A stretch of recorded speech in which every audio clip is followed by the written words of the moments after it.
Quand tu sais que tout va mal, garde ta mitzvah. Tu vois, quand tu fais une mitzvah, je sais pas, Modéani, Birkot HaShachar, les prières du matin, ou quand tu gardes le Shabbat, etc.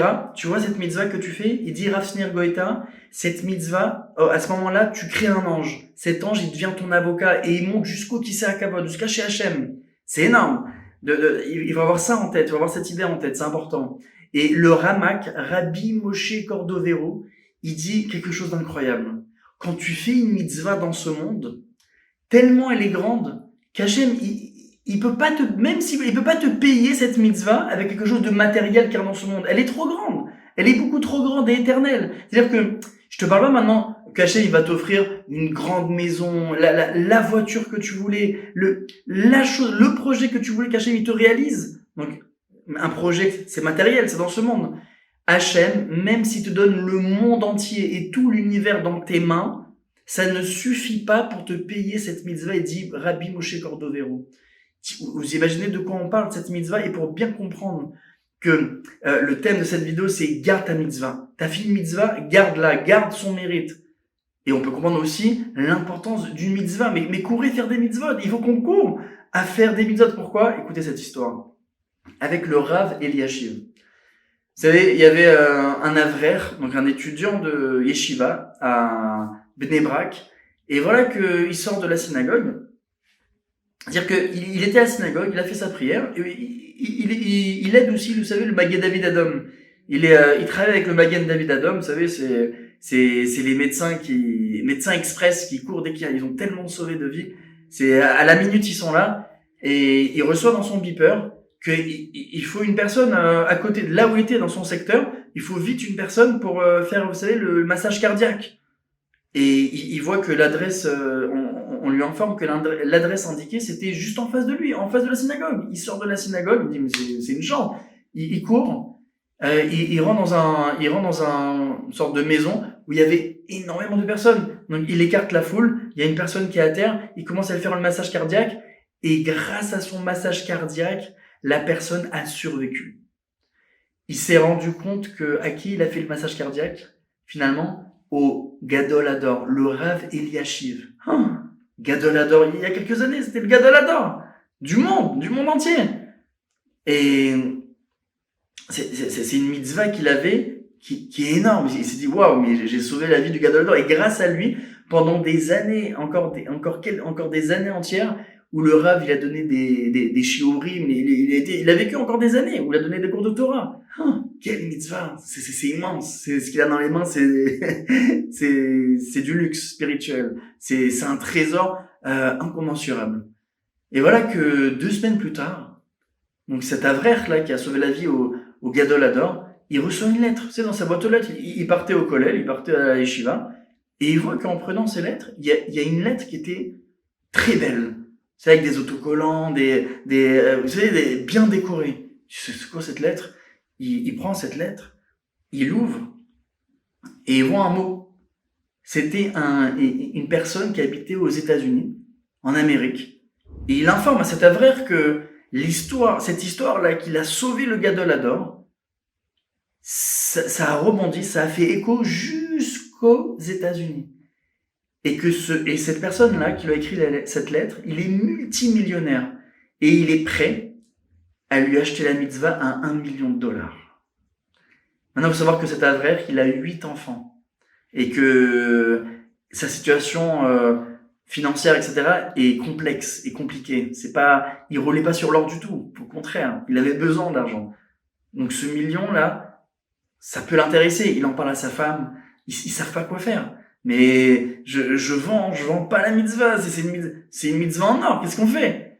Sa femme, elle lui conseille qu'il aille voir le Rav Eliashiv. Va voir le Rav Eliashiv.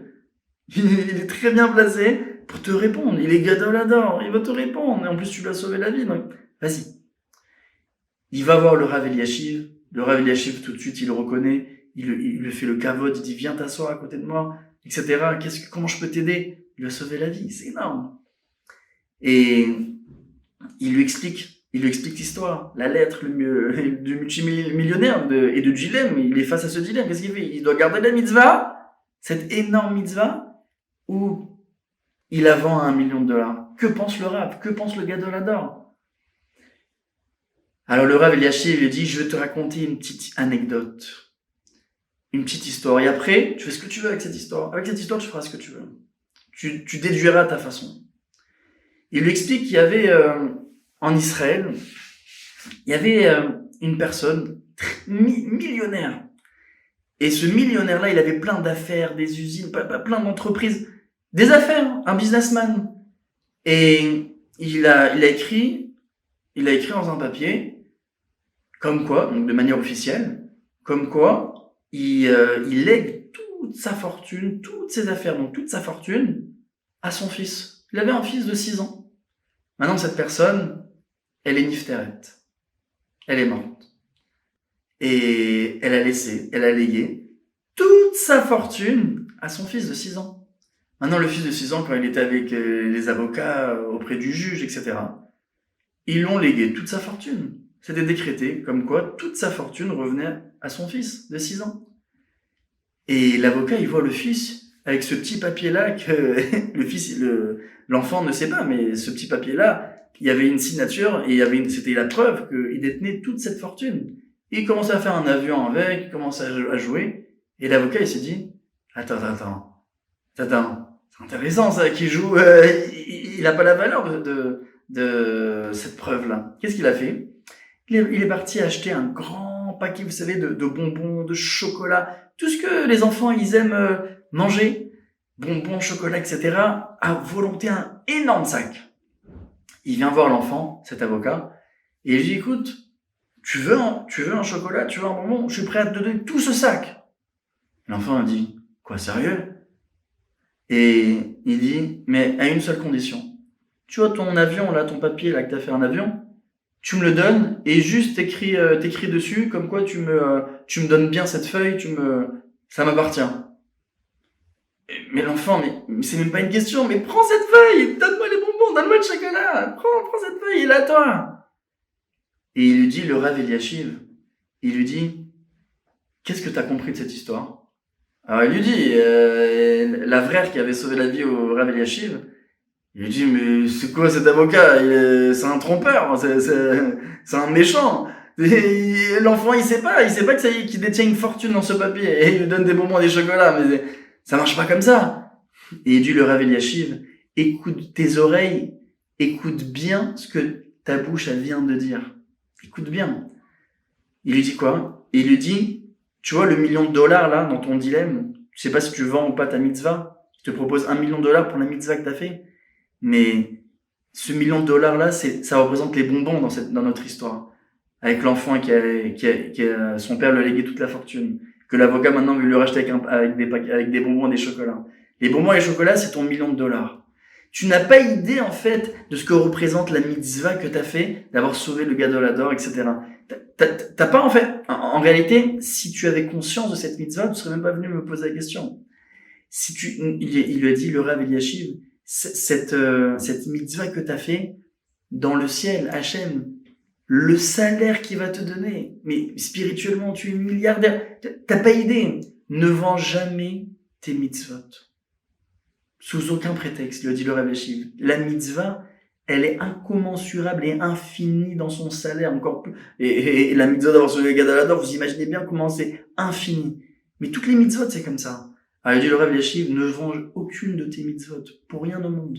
Tellement les mitzvot, même si tu prends pas $1 million, toute la terre, tout l'univers entier, Hachem il nous le donnait, on a l'impression que c'est énorme. Mais ça vaut pas une mitzvah que t'as fait, un Birkot HaShachar, un Sheakol.